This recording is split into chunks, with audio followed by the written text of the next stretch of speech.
ഈ രീതിയിൽ കുഞ്ഞിനെ മുലയൂട്ടിയാൽ കുഞ്ഞിനും ഒരുപാട് ഗുണമുണ്ട്, അതേമാതിരി അമ്മമാർക്കും ഒരുപാട് ഗുണങ്ങളുണ്ട്. ആദ്യത്തെ പാല് ഒരു പ്രസവം കഴിഞ്ഞ ഉടനെ ഒരു മഞ്ഞ നിറത്തിൽ പാലുണ്ടാവും. ആ പാല് കളയരുത്. അതിൻ്റെ പേര് കൊളസ്ട്രം എന്നാണ്. അതിനെ നമ്മൾ ഗോൾഡൻ മിൽക്ക് എന്നാണ് പറയുന്നത്. ആ പാലില് വളരെ കുറച്ചേ ഉണ്ടാവുള്ളൂ, എന്നാലും അത് മുഴുവൻ കുഞ്ഞിന് കിട്ടിയിട്ടുണ്ടാകും. അതിൽ ആവശ്യമുള്ള എല്ലാ പ്രോട്ടീൻസും കുഞ്ഞിൻ്റെ പ്രതിരോധ ശേഷിക്കുള്ള എല്ലാ ആൻറ്റിബോഡീസ്, അമ്മയുടെ ശരീരത്തിലുള്ള ആൻറ്റിബോഡീസ് ഒക്കെ ഈ കുഞ്ഞിനും പകർന്നു കിട്ടും. അതുകൊണ്ട് തന്നെ കുഞ്ഞിന് ഒരുപാട് അസുഖങ്ങൾക്കുള്ള പ്രതിരോധം ജനിച്ച അന്ന് മുതൽ തന്നെ കുഞ്ഞിന് കിട്ടാൻ തുടങ്ങും. പിന്നെ ഫീഡ് ഓൺ ഡിമാൻഡ് ആണ്. കുഞ്ഞ് കരയുമ്പോൾ തന്നെ ഞാൻ നേരത്തെ പറഞ്ഞല്ലോ, എപ്പോൾ ചോദിക്കുകയാണെങ്കിലും അപ്പോൾ പാല് കൊടുക്കണം.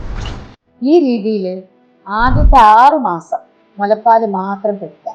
6 മാസം കഴിഞ്ഞാൽ മുലപ്പാലിൻ്റെ ഒപ്പം കുറേശ്ശെ നമ്മൾ സെമി സോളിഡ് ഫുഡ് കൊടുക്കാൻ തുടങ്ങണം.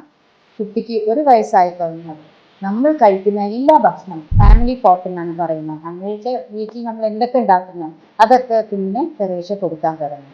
അതിൽ എരിവ്, പുളി, മധുരം, കയപ്പ് എന്തൊക്കെ ഉണ്ടോ ആ രുചിയൊക്കെ കുഞ്ഞിന് ആ ഒരു പ്രായത്തിൽ തന്നെ കുഞ്ഞിന് കിട്ടേണ്ടതാണ്. ഈ രീതിയിൽ 2 വയസ്സ് വരെ കുഞ്ഞിന് തീർച്ചയായിട്ടും മുലപ്പാൽ കൊടുക്കണം.